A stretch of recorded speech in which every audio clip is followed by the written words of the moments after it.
Hi hello ನಮಸ್ತೆ welcome to ಸಾಕ್ಷ್ಯ media YouTube channel.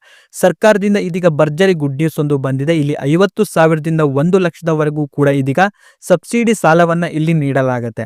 And ಇದನ್ನ ಒಂದು ರೀತಿಯ ಸಹಾಯಧನ ಅಂತಾನೂ ಕೂಡ ಹೇಳ್ಬೋದು. ಸೊ ಯಾಕೆ ಇದನ್ನ ಸಹಾಯಧನ ಅಂತ ಇದೀನಂತ ಈ ಒಂದು ವಿಡಿಯೋದಲ್ಲಿ ಕಂಪ್ಲೀಟ್ ಆಗಿರುವಂತಹ ಒಂದು ಕ್ಲಾರಿಟಿ ಕೊಡ್ತೀನಿ. ಇನ್ನು ಈ ಒಂದು ಯೋಜನೆಗೆ ನೀವು ಅರ್ಜಿಯನ್ನು ಸಲ್ಲಿಸಬೇಕು ಅಂತಂದ್ರೆ ಬೇಕಾಗಿರುವಂತಹ ಒಂದೊಂದು ದಾಖಲೆಗಳು ಅಂಡ್ ಯಾರೆಲ್ಲ ಈ ಒಂದು ಯೋಜನೆಗೆ ಅರ್ಜಿಯನ್ನು ಸಲ್ಲಿಸಬಹುದು ಹಾಗೂ ಎಲ್ಲಿ ಈ ಒಂದು ಯೋಜನೆಗೆ ಅರ್ಜಿಯನ್ನು ಸಲ್ಲಿಸಬಹುದು, ಸೊ ಎಲ್ಲಾನು ಕೂಡ ಈ ಒಂದು ವಿಡಿಯೋದಲ್ಲಿ ಕಂಪ್ಲೀಟ್ ಆಗಿರುವಂತಹ ಒಂದು ಕ್ಲಾರಿಟಿ ಕೊಡ್ತೀನಿ. ಸೊ ಈ ಒಂದು ವಿಡಿಯೋನ ನೀವು ಮಿಸ್ ಮಾಡ್ದಂಗೆ ಪೂರ್ತಿಯಾಗಿ ನೋಡ್ರಿ. ಅಂಡ್ ಇದು ಬಂದ್ಬಿಟ್ಟು ಸರ್ಕಾರದ ಒಂದು ಬಿಸ್ನೆಸ್ ಲೋನ್ ಆಗಿರುತ್ತೆ. ಅದರಿಂದಾಗಿ ಈ ಒಂದು ವಿಡಿಯೋನ ನೀವು ಎಲ್ಲಾ ಕಡೆ ಶೇರ್ ಮಾಡಿ.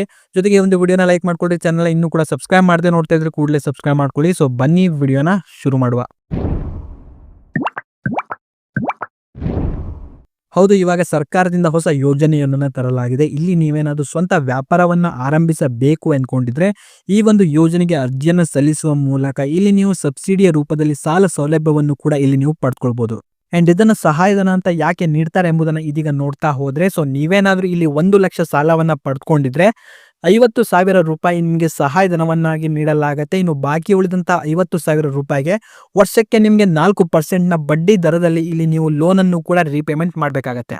ಅಂಡ್ ಈ ಒಂದು ಯೋಜನೆಗೆ ಯಾರೆಲ್ಲ ನೀವು ಅರ್ಜಿಯನ್ನು ಸಲ್ಲಿಸಬಹುದು ಎಂಬುದನ್ನು ಇದೀಗ ನೋಡ್ತಾ ಹೋದ್ರೆ, ಅರ್ಜಿದಾರರ ಕನಿಷ್ಠ 15 ವರ್ಷಗಳಿಂದ ಕರ್ನಾಟಕದ ಕಾಯಂ ನಿವಾಸಿಯಾಗಿರಬೇಕು. ಇನ್ನು ಅರ್ಜಿದಾರರ ವಯಸ್ಸು 18 ವರ್ಷಕ್ಕಿಂತ ಜಾಸ್ತಿ ಹಾಗೂ 60 ವರ್ಷಕ್ಕಿಂತ ಕಡಿಮೆ ಇರಬೇಕು. ಇನ್ನು ಅರ್ಜಿದಾರರ ಕುಟುಂಬದ ಸದಸ್ಯರಲ್ಲಿ ಯಾರು ಕೂಡ ಸರ್ಕಾರಿ ಅಥವಾ ಅರೆ ಸರ್ಕಾರಿ ನೌಕರಿಯನ್ನ ಹೊಂದಿರಬಾರದು.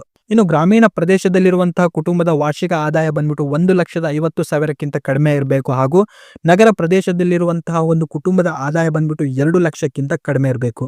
ಇನ್ನು ಅರ್ಜಿಯನ್ನು ಸಲ್ಲಿಸಲಿಕ್ಕೆ ಬೇಕಾಗಿರುವಂತಹ ಒಂದೊಂದು ದಾಖಲೆಗಳು ಏನೇನು ಎಂಬುದನ್ನು ಇದೀಗ ನೋಡ್ತಾ ಹೋದ್ರೆ, ನಿಮ್ಮ ಒಂದು ಆಧಾರ್ ಕಾರ್ಡ್, ಪಾನ್ ಕಾರ್ಡ್, ಪಡಿತರ ಚೀಟಿ, ಜಾತಿ ಪ್ರಮಾಣ ಪತ್ರ, ಆದಾಯ ಪ್ರಮಾಣ ಪತ್ರ, ಪಾಸ್ಪೋರ್ಟ್ ಅಳತೆಯ ಒಂದು ಫೋಟೋ, ನಿಮ್ಮ ಒಂದು ಮೊಬೈಲ್ ನಂಬರ್ ಹಾಗೂ ಮೇಲ್ ಐಡಿ ಹಾಗೂ ನಿಮ್ಮ ಒಂದು ವಾಸಸ್ಥಳ ಪ್ರಮಾಣ ಪತ್ರವು ಕೂಡ ಬೇಕು. ಎಲ್ಲ ದಾಖಲೆಗಳು ಇತ್ತು ಅಂತಂದ್ರೆ ಈ ಒಂದು ಯೋಜನೆಗೆ ತುಂಬಾನೇ ಈಸಿಯಾಗಿ ನಾವು ಇಲ್ಲಿ ಅರ್ಜಿಯನ್ನು ಸಲ್ಲಿಸಬಹುದು. ಅಂಡ್ ಈ ಒಂದು ಯೋಜನೆಗೆ ನಾವು ಅರ್ಜಿಯನ್ನ ಎಲ್ಲಿ ಸಲ್ಲಿಸೋದು ಎಂಬುದನ್ನು ಇದೀಗ ನೋಡ್ತಾ ಹೋದ್ರೆ, ನೀವು ಸೇವಾ ಸಿಂಧು ಪೋರ್ಟಲ್ ನಲ್ಲಿ ನೀವೇ ಆನ್ಲೈನ್ ನಲ್ಲಿ ಕುತ್ಕೊಂಡು ಅರ್ಜಿಯನ್ನು ಕೂಡ ಸಲ್ಲಿಸಬಹುದು.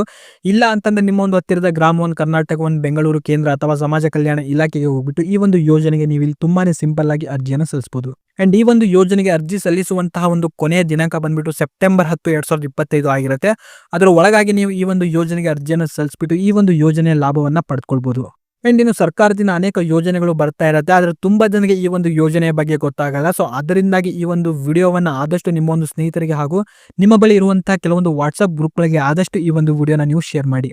ಅಂಡ್ ಇದ್ರ ಬಗ್ಗೆ ಕಂಪ್ಲೀಟ್ ಆಗಿರುವಂತಹ ಒಂದು ಮಾಹಿತಿಯನ್ನು ಈ ಒಂದು ವಿಡಿಯೋದ ಡಿಸ್ಕ್ರಿಪ್ಷನ್ ಒಂದು ಲಿಂಕ್ ಅನ್ನು ಕೊಟ್ಟಿರ್ತೀನಿ. ಆ ಒಂದು ಲಿಂಕ್ ಮೇಲೆ ಕ್ಲಿಕ್ ಅನ್ನು ಮಾಡಿದ್ರೆ ಇದ್ರ ಬಗ್ಗೆ ನಿಮಗೆ ಕಂಪ್ಲೀಟ್ ಆಗಿರುವಂತಹ ಒಂದು ಇನ್ಫಾರ್ಮೇಶನ್ ಕೂಡ ಇರುತ್ತೆ. ಇನ್ನು ಅರ್ಜಿ ಸಲ್ಲಿಸುವಂತಹ ಒಂದು ಲಿಂಕ್ ಕೂಡ ಅಲ್ಲಿ ನಿಮಗೆ ಕೊಟ್ಟಿರ್ತೀನಿ.